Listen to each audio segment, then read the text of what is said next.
at that. Did you see that? Hey, what's up everybody? This is BrownCoat67. Thank you for watching me today. I want to show you how to build a nuclear bomb in Minecraft Bedrock Edition. That's right, this is a nuke in Bedrock. Alright, so the first things that we're going to need to get started are some bedrock or some barriers. I use both in my builds because they are indestructible blocks.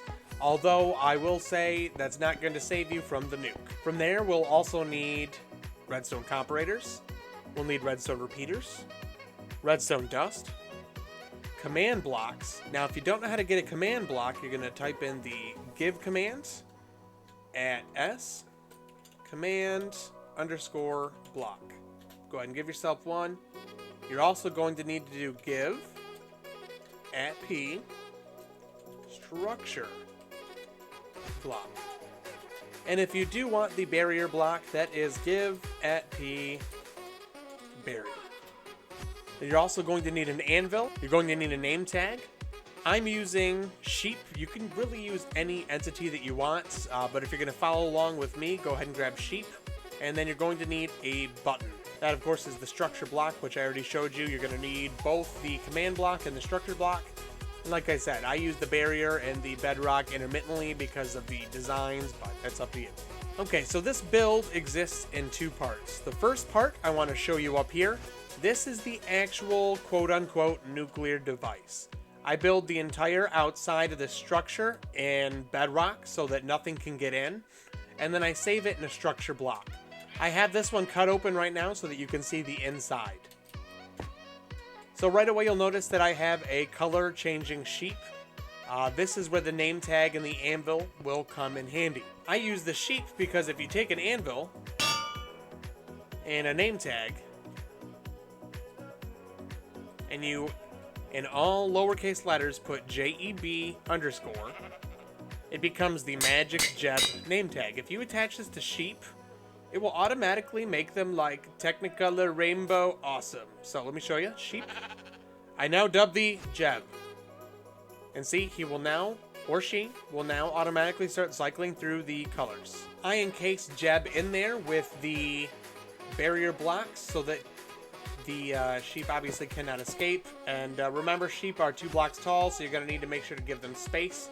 I pretty much had him fully imprisoned in there before I spawned him in with the egg.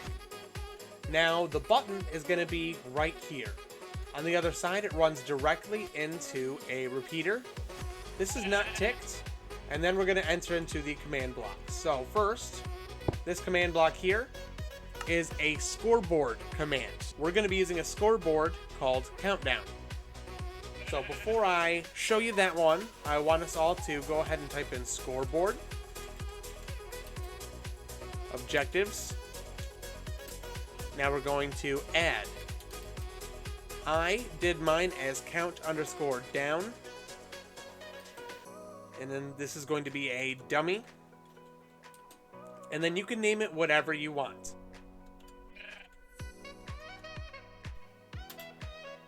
Mine already exists. Yours will create a new objective. So now back to that first command block. This one is going to do scoreboard players set at P countdown 20. So the closest player is going to set that countdown that we just created to 20. Design impulse, needs redstone, unconditional.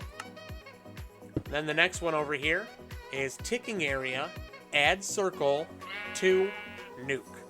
What this is going to do is it's going to create a temporary ticking area around this nuke here. That way, when you run away after you set it, it doesn't exit the loaded chunk area and then stop working. And then the last one here is another scoreboard command, scoreboard objectives, set display sidebar countdown. This is going to take the countdown objective that we just made. It's going to set it to 20. And then it's going to put it on display on the right side of the screen. So if I turn this on for you right now, it'll start counting down. That's because of the rest of it down here. Let me show you what this looks like at first.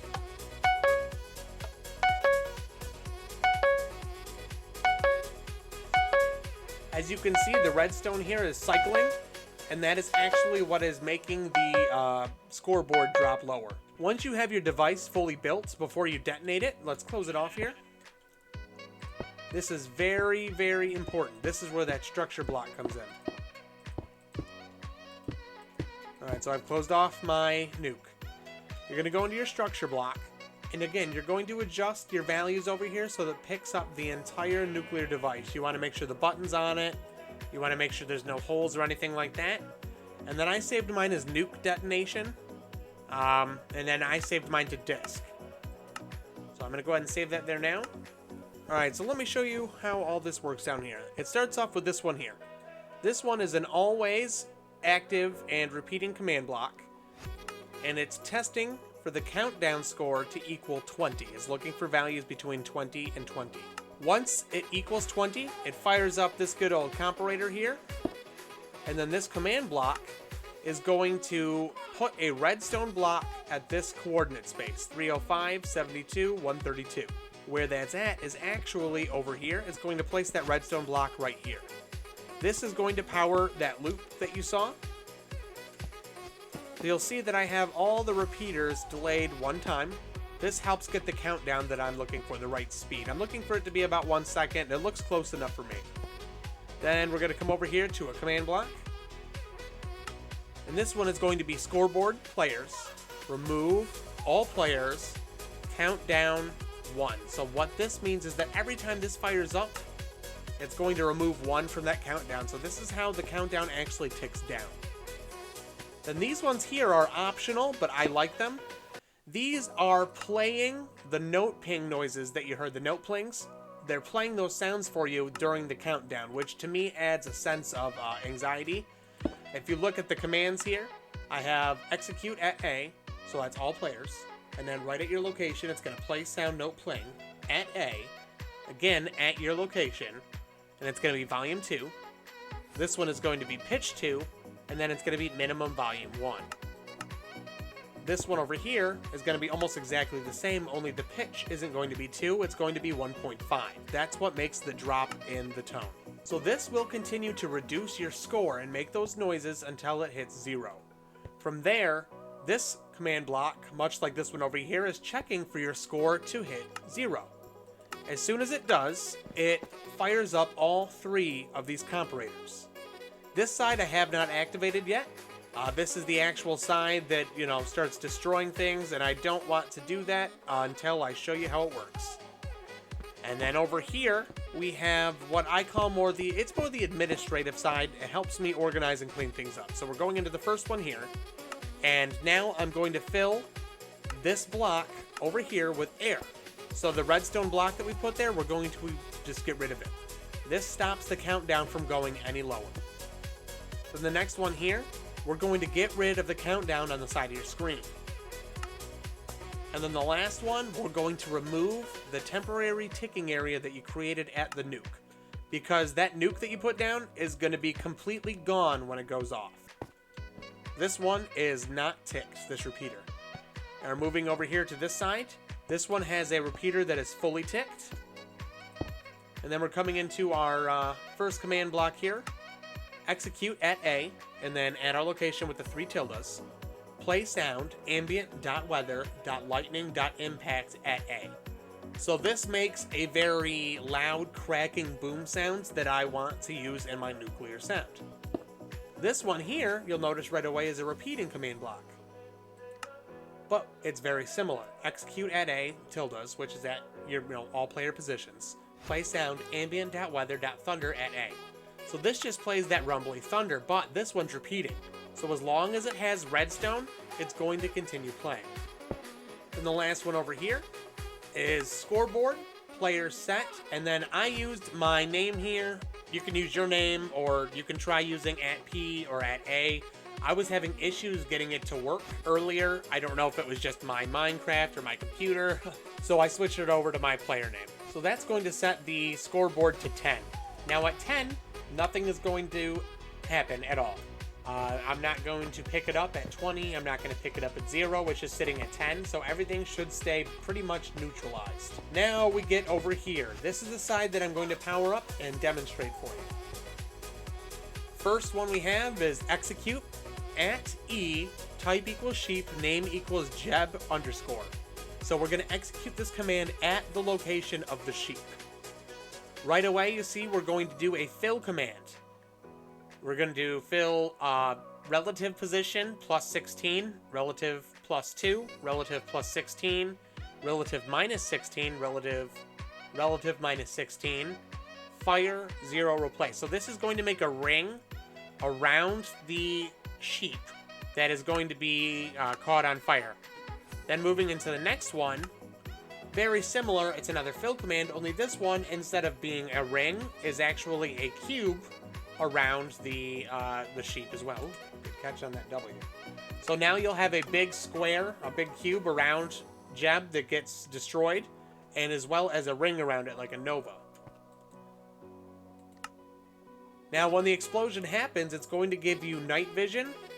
And I just put a very large number in there because I wanted to avoid it flashing like it does when you're running out of night vision. And this is at level 200, and I'm going to use true, so there's not going to be any of the particles. Moving on to the next one, we're going to then clear that effect. You'll see that I have this delayed. And then moving on to the next one over here, we're going to again execute at Jeb. This one we're going to give wither with a radius of 30.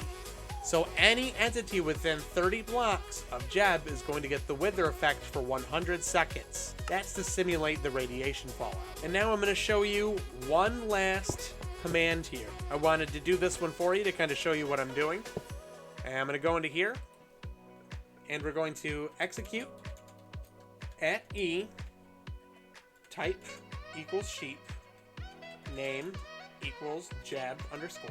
So again, this is going to be at Jeb's location. I'm going to put the relative markers there so that we have 3 tildes.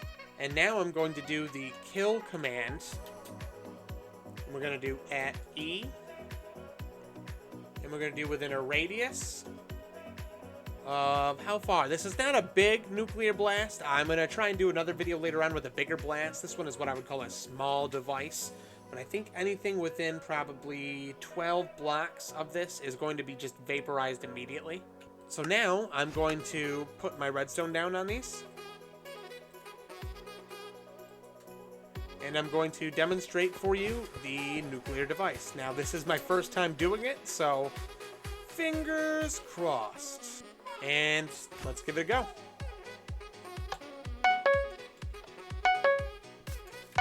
Alright, so it's going to be right up here where this mountain is. Here we go. Alright, there's the flash. I hear the effects. What did the fill commands happen?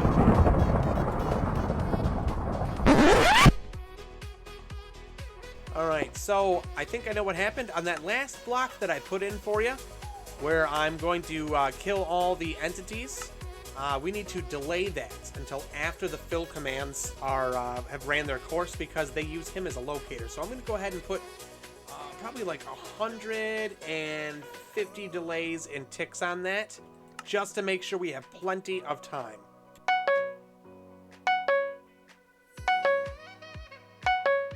Whoa! Look at that. Did you see that?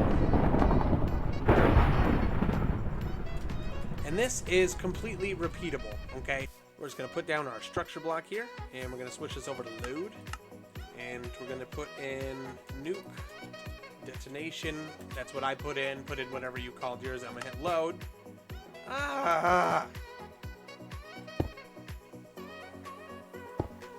Actually, I want to offset it a little bit. I apparently summoned it right on top of me. So now, I'm going to use this here, in the middle of the woods.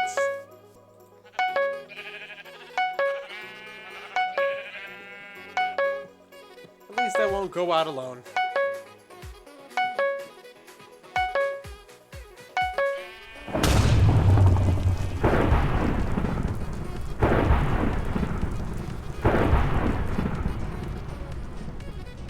Well, I hope you enjoyed building nukes in Minecraft Bedrock. If you want to check out this awesome video on building an automatic machine gun that never runs out of ammo, it's definitely worth your time. Thanks for watching, everybody. Have a good day.